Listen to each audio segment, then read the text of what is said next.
Hi, and welcome to Doing the Opposite Business Disruptors, the podcast where you get to meet incredible leaders who have swum against the tide, thrown out the rule book, and changed the way their sector does business. I'm Jeff Dewing, and I'm the founder and CEO of Cloud FM, a business where we thrive on taking risk so our clients don't have to. Today, you're going to meet John Mullins. John is Associate Professor of Management Practice at London Business School and one of the world's foremost thought leaders in entrepreneurship, with his best-selling books becoming the go-to resource for each stage of the entrepreneurial journey. From accessing opportunities, preparing business models, and financing. His latest book, Break the Rules, the 6 counter-conventional mindsets of entrepreneurs that can help anyone change the world, offers a new take on entrepreneurship and sheds light on the methods that anyone can use to become more entrepreneurial to succeed in business.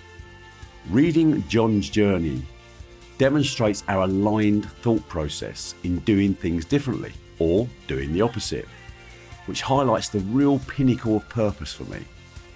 The impact he has speaking around the world is evident to see. So, hi John, and thank you so much for giving up your time today and joining me on this podcast, Doing the Opposite. It's fantastic to meet you. I've read a lot about you. I've researched a lot about you on YouTube. I'm very, very in awe of having this conversation with you. So first and foremost is, can you just set the scene for us? Tell us sort of how you got to doing what you do and why you do it. Yeah, Jeff, I can do that, and I want to thank you for having me on the podcast too. It's a pleasure to be part of this wonderful theme that you've developed here. I guess I got to where I am now because at mid-career in my 40s, I'd been in the retailing industry for 20 years, and I don't know if you know any retailers, but 20 years in retailing is a really long time. It's a tough industry, a brutal industry, nights, weekends, all that stuff. And I said, maybe I should do something different with the second half of my career. So I did some creative thinking and got a career coach to push me a little bit and decided that, well, maybe I should be a professor when I grow up. And eventually, that's what I decided to do. I did a little test drive and asked 3 local institutions if I could teach Marketing 101 for them, which, as it turned out, all 3 said yes. So I was teaching the same course on 3 campuses to 3 different groups of students at the same time. That was a hoot. But I discovered I loved what it is to be a professor. So I earned a PhD and embarked on a new career. And I found it's been my calling, Jeff. I love it. And I do it because I love it, and it turns out I'm pretty good at it. And did it ever occur to you while you was in retail that actually a PhD was quite appealing, or was that something that didn't even cross your mind until later when you decided to change career?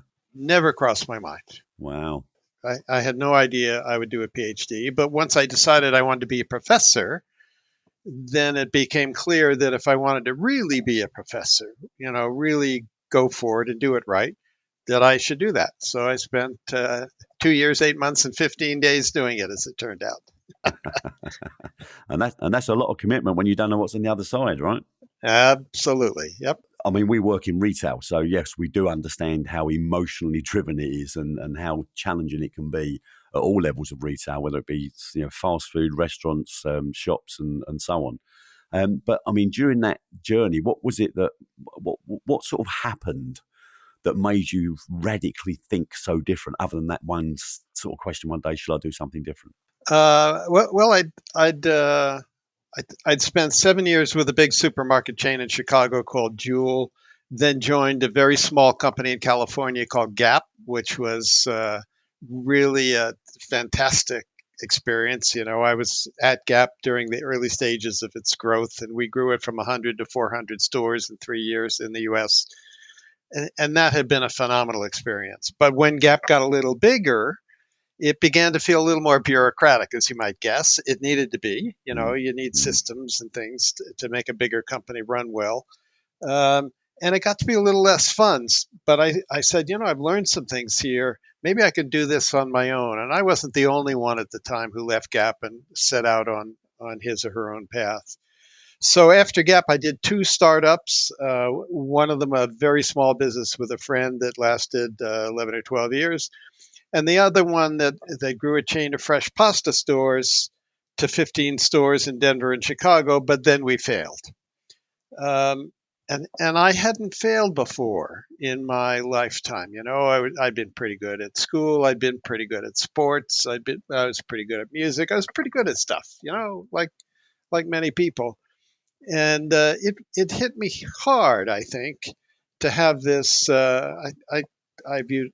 I took it personally. I let some investors down. I didn't let any suppliers down. We paid everybody and Right. went out of business gracefully.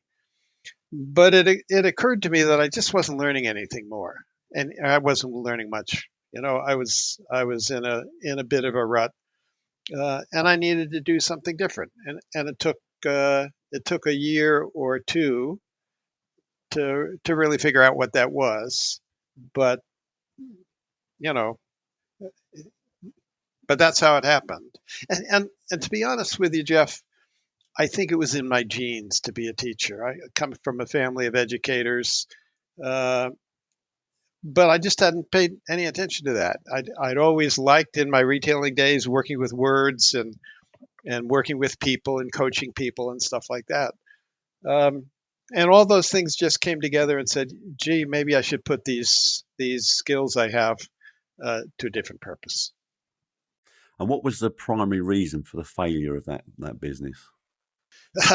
well, we were building little stores that sold fresh pasta cut before your eyes into fettuccine, linguine, tagliarini, or whatever, along with sauces and salads and so on to take home. So the idea was the consumer would stop by on the way home from work, get some fresh pasta, go home and have a really fast and healthy meal. And of course, those were the days when when pasta was a health food. Now pasta is a carb and it's bad for you. But in those days, everybody was carbo loading and so on. Um, and what happened is technology came along to make it possible to package fresh pasta in little plastic packages that we now see in every supermarket. And no red-blooded American is going to drive 1 minute out of his way to a cute little Pasta Via store when he can just stick his hand in the supermarket cooler and take it home on the weekly shopping trip. Yeah. I think that was the biggest cause of our downfall.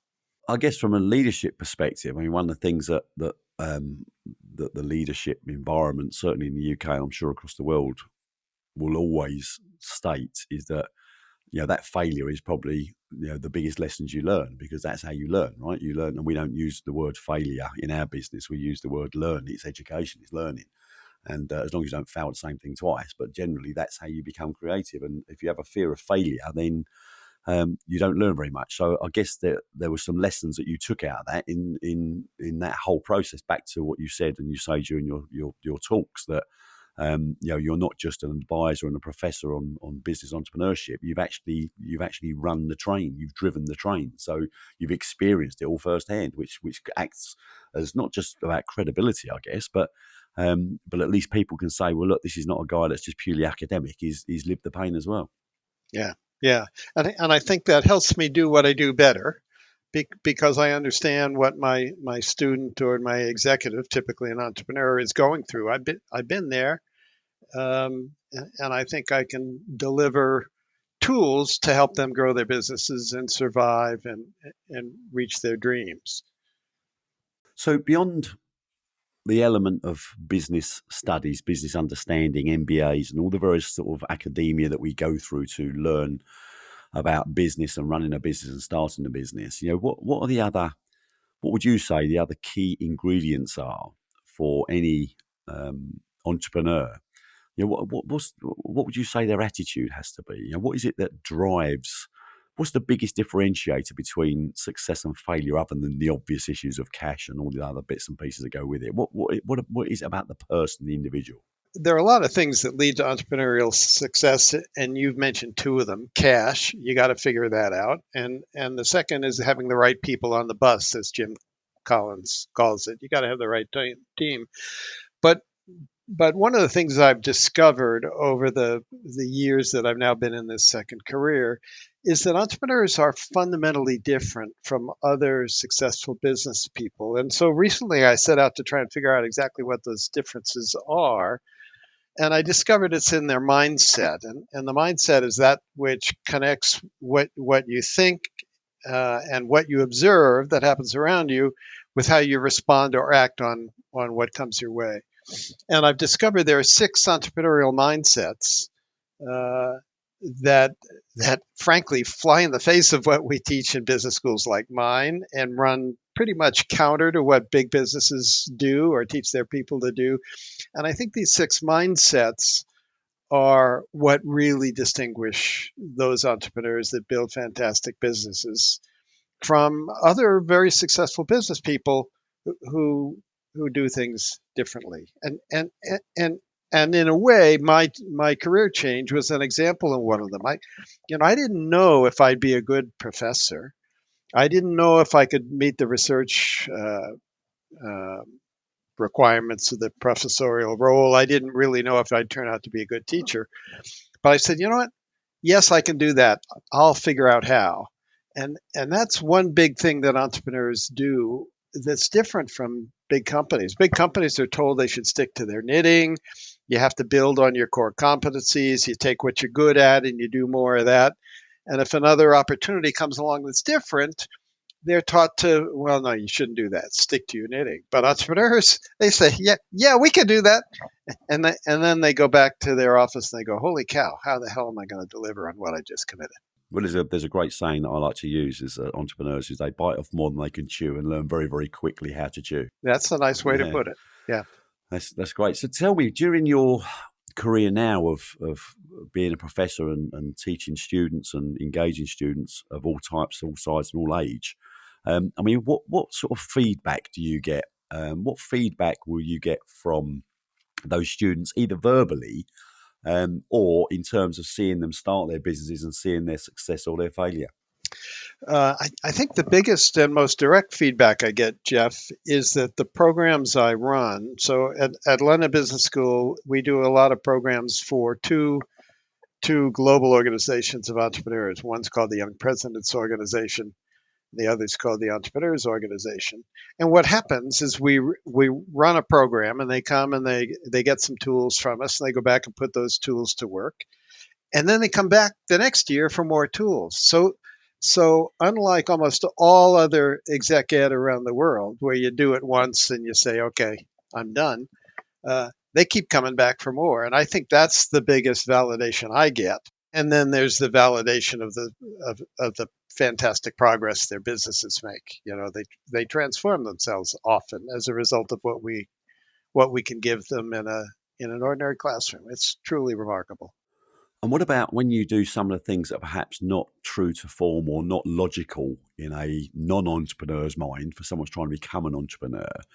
During the sort of class environment and the discussion and the talk environment, do you see eyebrows being raised? Do you see people going, "Wow, yeah, that can't be right"?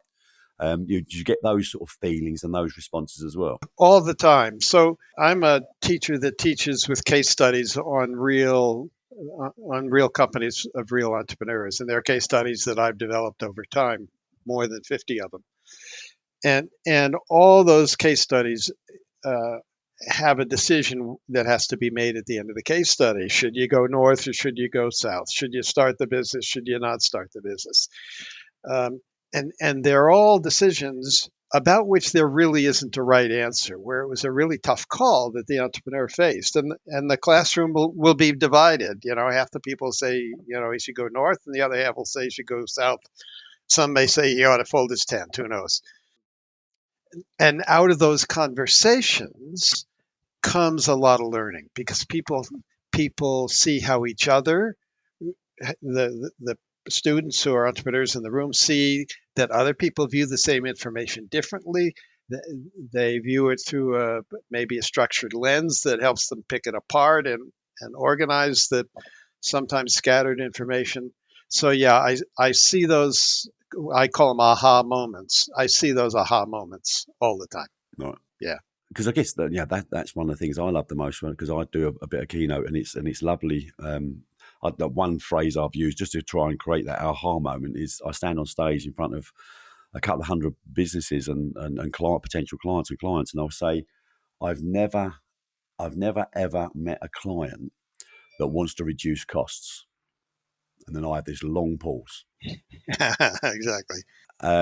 And then once I've endured the pause, which is great because I see everyone's thinking I'm mad. What are they doing here?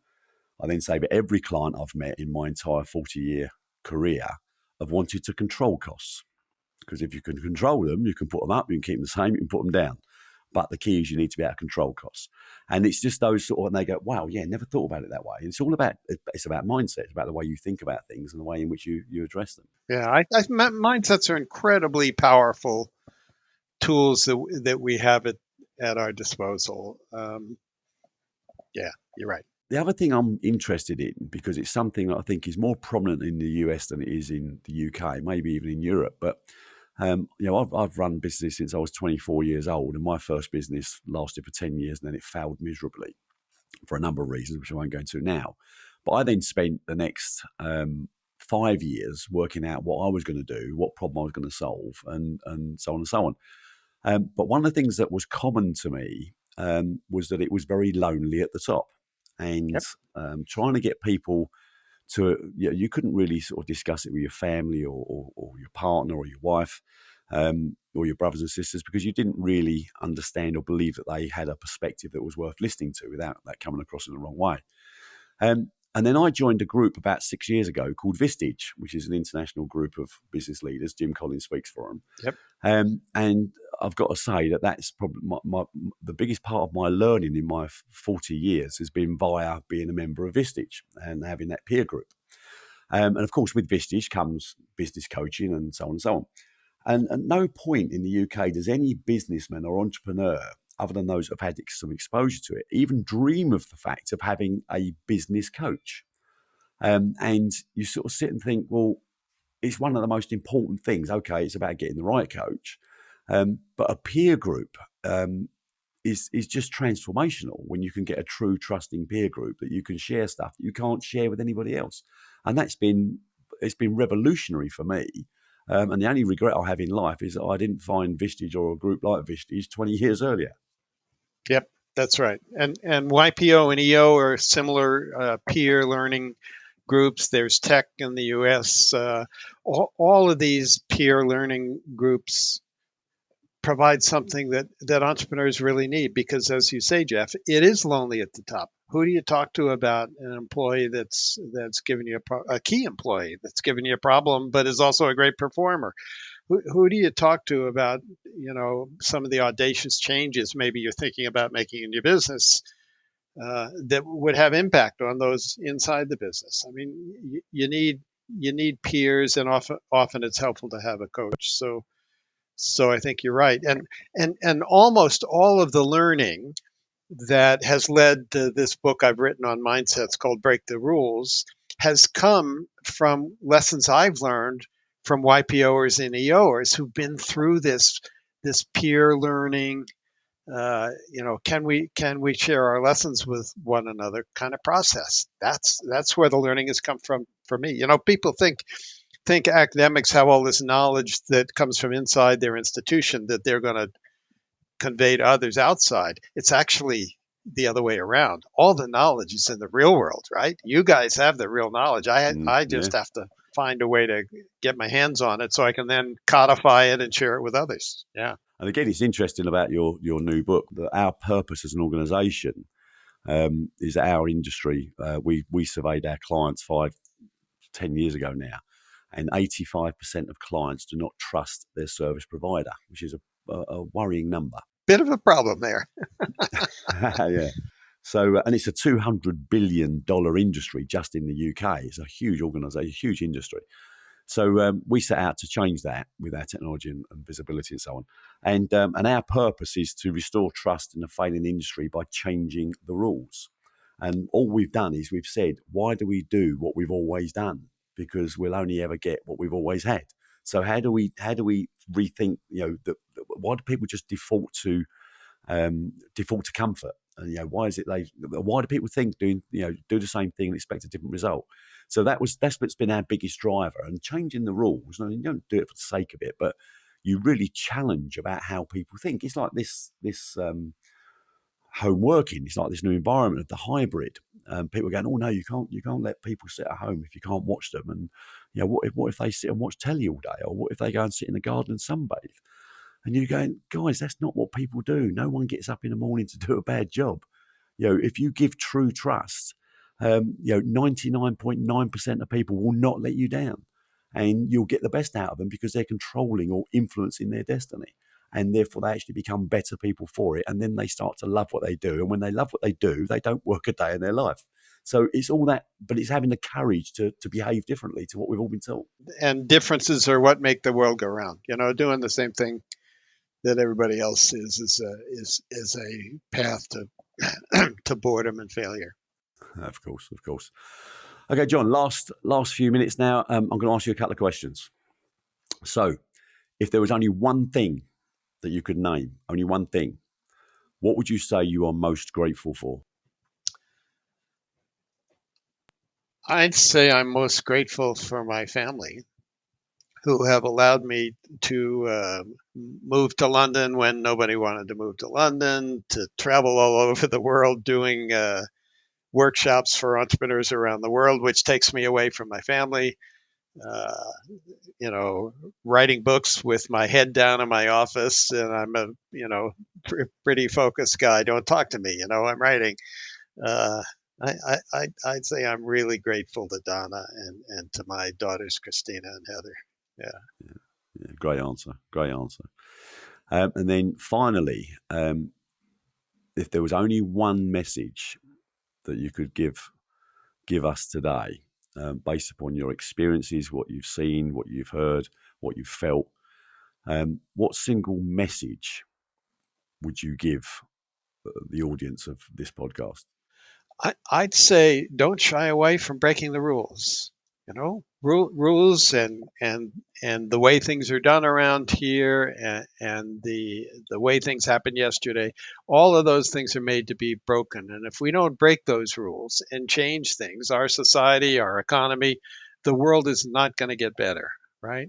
We wouldn't have the penetration of electric vehicles we have today if Elon Musk had not said, you know what, I'm going to build a car company, but I'm going to do it differently. I'm going to ask people to pay for the car before I even build the car.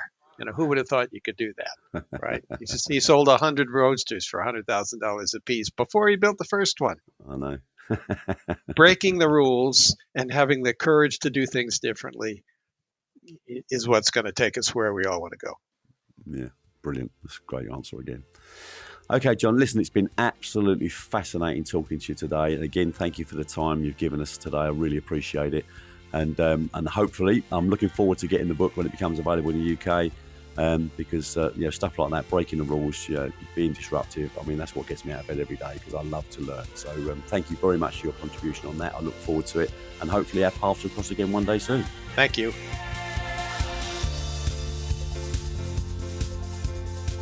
Well, what a chat, what a story. John Malins, Professor of Business Studies and Entrepreneurship. I found that absolutely fascinating, especially after reading so much about John.